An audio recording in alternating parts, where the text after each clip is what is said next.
Hey, welcome back to another video, guys. This is Floyd. So this is a conclusion video of the other two videos that I posted. So I'll take you guys into the submarine, and after this we'll check out the British Airways Concorde that I showed you guys earlier. After that, we'll go upstairs at I think that's the back of the Intrepid. I think it's like the engine room. I'm not too sure, but we're gonna go upstairs and we'll figure out what upstairs really is. This it says Navy. Seems like a torpedo, or maybe it's a rocket. I'm not too sure what exactly these military hardware is, but I guess we'll learn as we go. So that's a submarine. Those are all windows, so we'll be right under there. So it's submerged in the water. It says 577. I'm guessing maybe that's the number of the submarine. So yeah, so continue to enjoy, guys, and enjoy the background music.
Hi, my name is Molly, and I'm a tour guide here at the Intrepid Sea. You're about to explore the former USS Growler, a guided missile submarine that served during the Cold War. I'd like to share some background on Growler to prepare you for your visit and give you a better understanding of this submarine's significance. By the time I'm finished, you'll be ready to enter the submarine. Growler served with the U.S. Navy from 1958 through 1964 during the height of the Cold War between the United States and the Soviet Union. Growler represents an early effort by the Navy to use submarines as launch platforms for nuclear missiles. Growler carried 4 Regulus 1 cruise missiles. The Regulus 1 missile was essentially a radar-guided jet aircraft that carried a nuclear warhead. Each missile had a maximum range of 500 miles and was powerful enough to destroy an area as large as New York City. Growler was a key part of the United States nuclear deterrence strategy.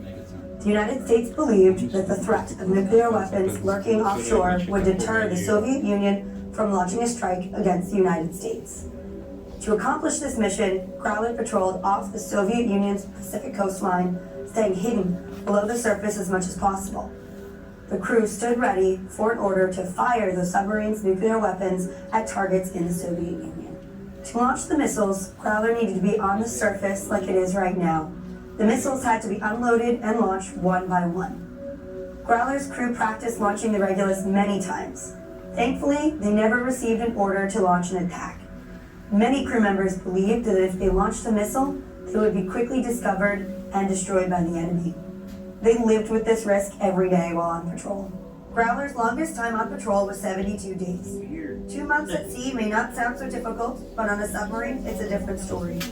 Growler's crew numbered from 90 to 100 men. They worked, slept, ate, and relaxed inside these close quarters. While on patrol, Growler stayed below the surface. The crew could not leave the submarine. They had no sunshine, no starlight, and very little fresh air. As you move through the submarine, imagine what life was like for these men, and keep in mind that every single one of them served on Growler voluntarily. As technology improved, newer, larger submarines with more sophisticated missiles made Growler obsolete. It was decommissioned in 1964 after 6 years of service.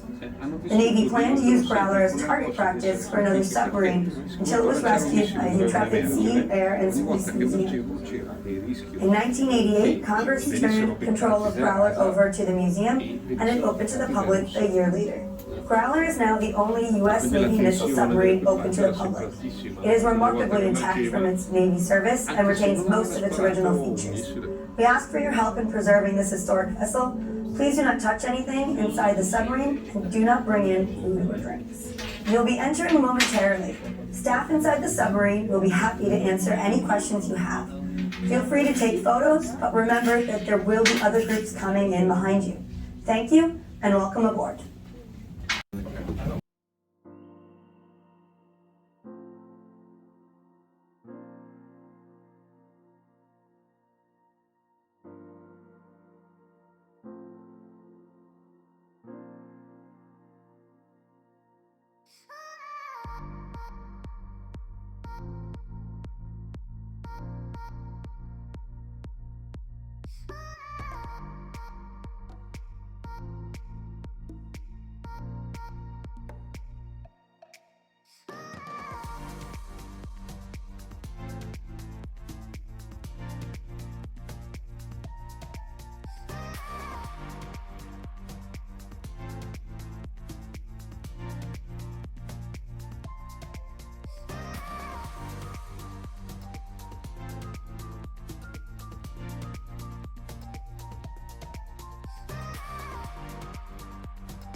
So yeah, we're here on the submarine. As you can see, if you're a claustrophobic person, this wouldn't be ideal because you have to go through these little hatch. They're like 40 inches, so you have to like crawl through.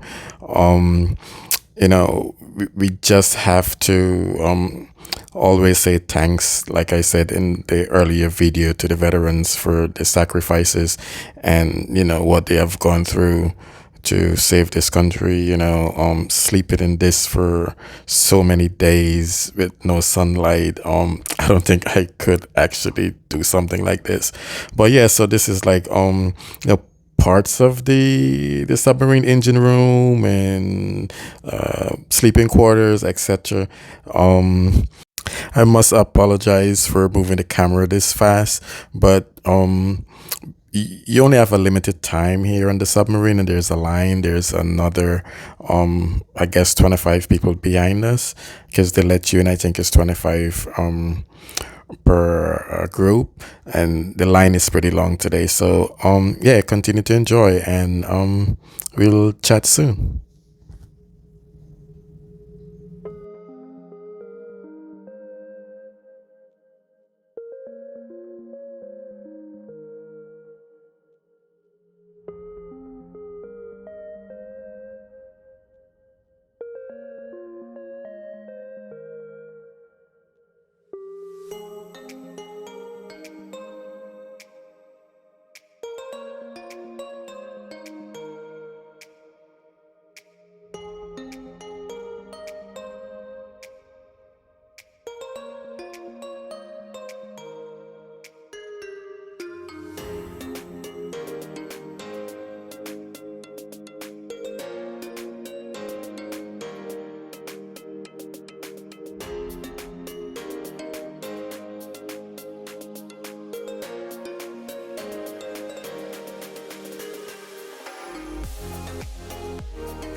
So that's the last hatch to clear. It says exit, and so there's a lot of buttons and stuff, pressure buttons and so on the submarine.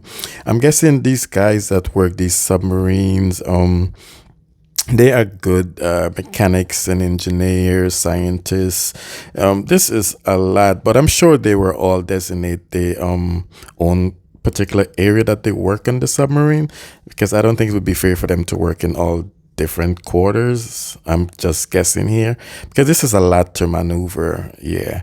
So that's a fire extinguisher just in case of a fire, I'm guessing, and it's right by the exit sign. So we'll head upstairs and we'll continue the tour.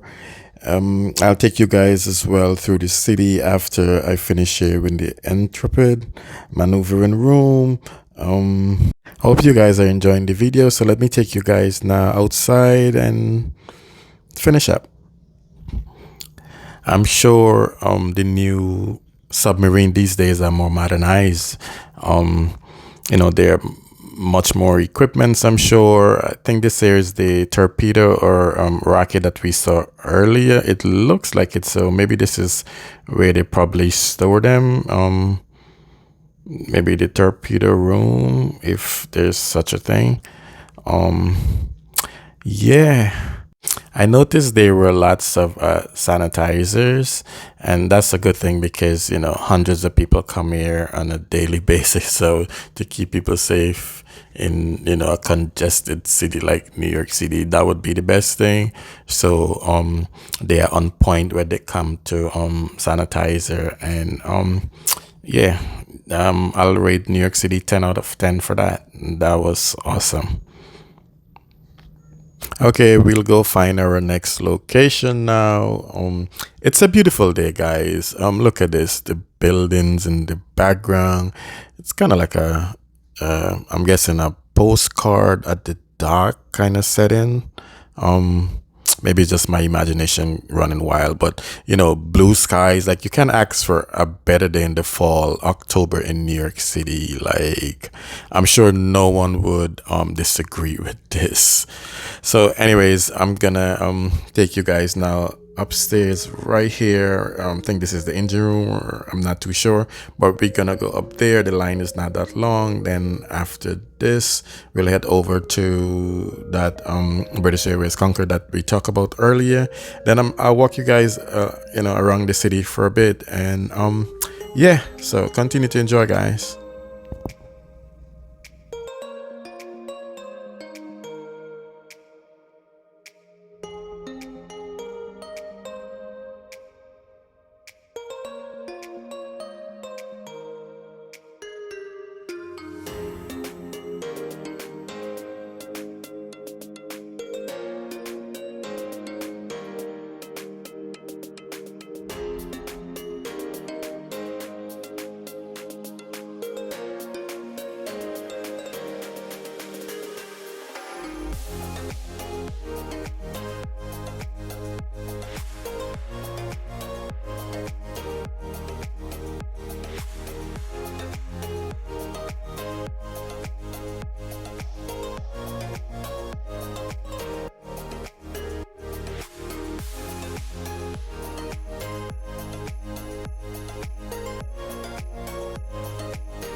During the Civil War, they had guys go up with binoculars and look to see what the other side was doing, and then they would bring them down and they would report what they saw from. You don't. You're on the ship. It's come a long way. Yeah, it has. Thank you. Thank you. Swim for it. Welcome aboard. Hi. Hi. Hello. Watch your head. Thanks. Yeah, amazing. So you served on I did not serve on this. I served on another little ship. Which was your little ship? The name of my hat. Ah, okay. That's not bad. USCGC stands for United States Coast Guard. Okay, it's not bad. Welcome aboard. Thank you.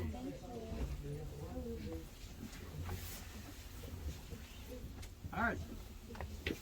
Hello. Hi. How you doing? Pretty good, thank you. Good. Thanks for your Hi there. service. Welcome aboard. Thank you. Cool. Thank you for your service. Huh? Thank you for your service. All right. Thanks for visiting us. Thank you very much. Welcome aboard. Watch your head. About a half inch. We'll get you.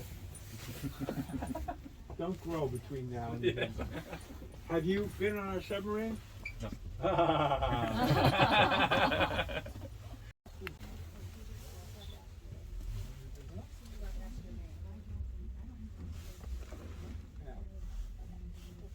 Or if you know signal flag, that's helpful. Have you seen that?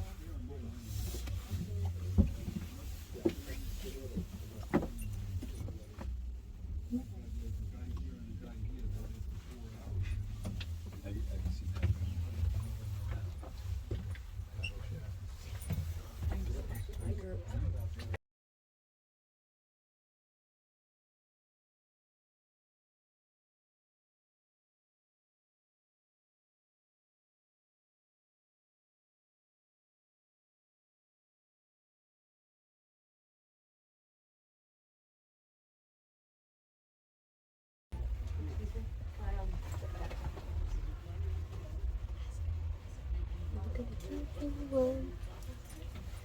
don't know if I flipped one of the switches. What would happen?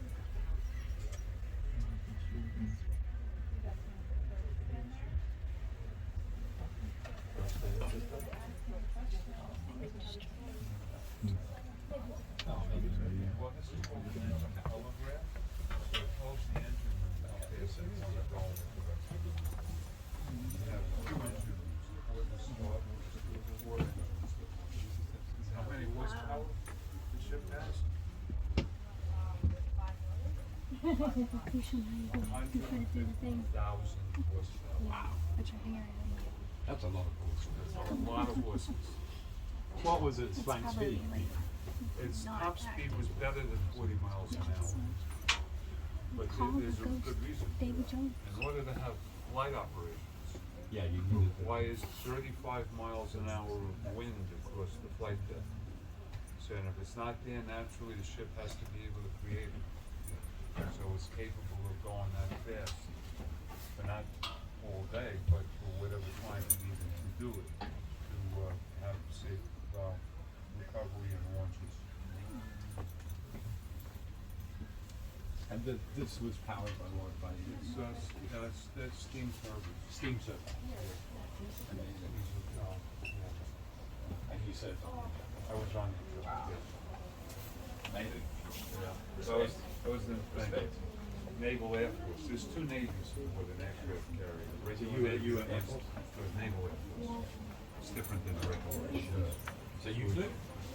I was a ground man. So I was an electrician, aviation electrician. So I was never in one of the airplanes in the air. I was in them on the deck. Amazing. Okay, I need to steer in the aircraft. Can I draw Yeah, a picture, yeah. And what's interesting is that's accurate. That's exactly what we feel like. It's hydraulic power steering. Hydraulic, yeah. Same as a car. You look very happy. That's what we I'm a saw captain, just so on the other theory, side.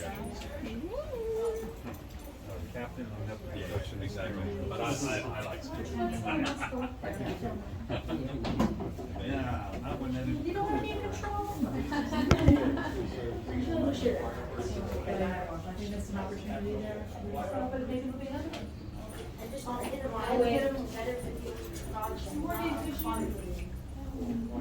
I waved at people.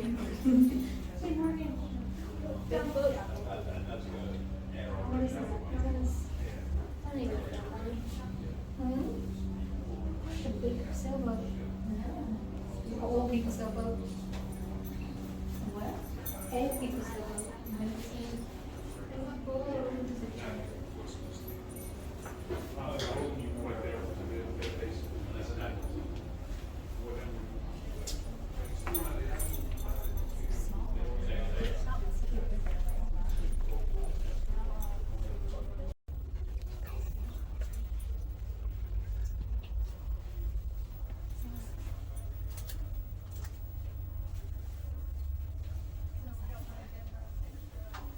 This chair. Oh, there we go.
We feel more confident if we had 2 more destroyers.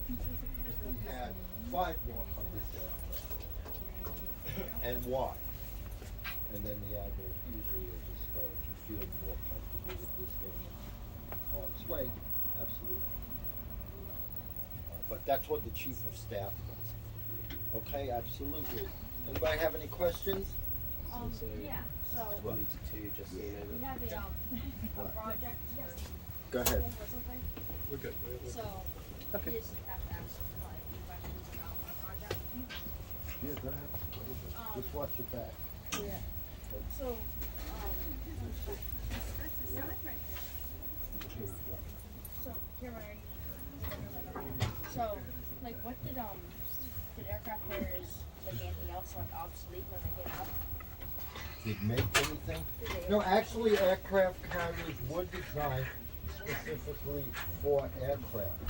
What happened was old aircraft carriers used to be modified cruisers. They take, in fact, the first aircraft carrier, the Langley, was actually what they call a collier ship. A collier ship was a ship that brought coal to other ships so that they could run. So they took a collier ship and they just put a flight deck on it. And then from there, over the course of time, they developed, carrier procedures. That's how the procedures began. But the Langley was the first.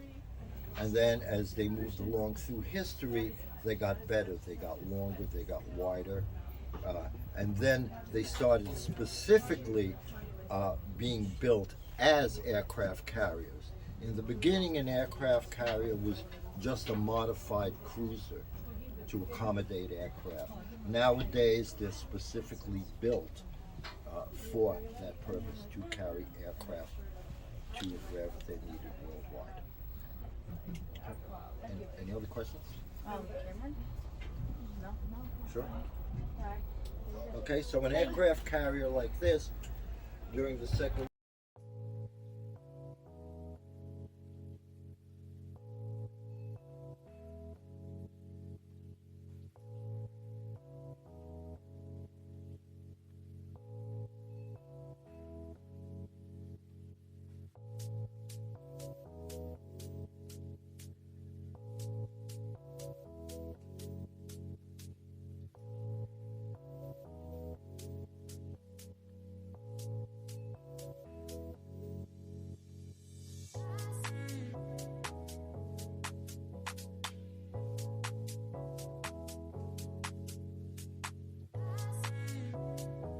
So yeah, guys, as promised, I'm gonna take you guys over now to the British Airways Concorde. This is a pretty big plane. How did they get this plane here? Since it was discontinued, maybe it flew here then discontinued, or they probably bought it on a ship. I don't know. Trying to figure out how it get here, but it's just interesting to look at this huge artifact now. And look at the belly of this beast. Like, ooh, look at the wings at the back. It's kind of like, you know, the wings of a normal plane would be like on the sides, right? This kind of like mermaid kind of fish look. I think that's what it's given, actually. Yeah. I wish they let us on the plane. That would have been more interesting. I wonder if when this exhibition started, if they would allow you to go on the planes to see what's on the inside. This is just like the space shuttle that I showed you guys earlier. You couldn't, like, you know, people would love to, I'm sure, well, I for sure would love to go in just to see, you know, what's on the inside. I'm not sure. This is probably the engine, or one of the engine of the plane, I'm guessing. And these tires are huge, and I think those are what do you call it, hydraulics, I'm guessing. Yeah. Yeah, and you can see the water, and that's Jersey on the other side. I think that's beautiful. So yeah, look at this beasts of the skies. So guys, continue to enjoy. This would be the end of the video, show, exhibition / tour. I think all of that will work, right? Yeah, so I'm gonna head home now to Harlem, but before I do that, I'll just walk around Manhattan for a little bit, so my overseas subscribers could actually have a view of the city here, Manhattan. And why not? You know, it's a beautiful day. So yeah, so this is the back of the Intrepid. I'm on the outside now, and or maybe it's the front, but in any which case, guys, it's beautiful. And I hope you guys enjoy all of the views that I showed you guys of the Intrepid. And now I'm heading home, like I said. And guys, now I'll take this opportunity now to ask you guys to please like, comment, subscribe, and share this video with at least one friend. And please don't forget to hit that notification bell button so you'll be first to know when I post another video. It's really nice walking by the water, especially like a day like today, which it's just perfect for walking, jogging, as you can see. And you know what people do when, you know, we have a beautiful day here in New York City.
So I'm showing you guys around a little bit here of 42nd Street on the West Side Highway, and there's a red flag with yellow. I think that's the Chinese flag. Maybe it's if I had to guess, maybe it's the embassy or something to do with China. Yeah. So that brown building there, I was a frequent visitor of that building, bowling back in the day. Yeah. And one of these buildings, Tower 1, not too sure which one is Tower 1, but I have a friend live in Tower 1. And I remember during Hurricane Sandy, he actually stayed at my house because he didn't want to stay in his own apartment, because you know, they did predict you know, Sandy would have been bad. What year it was, I'm not too sure. So yeah, this here is the tunnel. Here's where you get to New Jersey. And I did tell you guys a story. If you've been following my videos, I told you guys a story about me and tunnels. So yeah, I'm not a big fan of it. And there's this church here. I'm not too sure. I have an American flag. I don't know what the middle one stands for. Maybe something to do with the Catholic Church, or maybe it's a country. Yellow and white, not too sure. I know Ukraine is yellow and blue. Yeah, but you know, a church do represent everybody, I'm guessing, regardless of faith, right? So, but yeah, I don't want to debate those subjects though. So yeah, I'm gonna just make a circle with the camera so you guys could see what's going on here in the you know, the outer part of the city. And just have a lot of new buildings. That's all I can say. The yellow building, I know that is DHL. I'm thinking that's the head office of DHL. And I zoom back, there's the church. And yeah, guys, so please leave a comment or any recommendation, and I'll see you guys in the next video. Bye for now.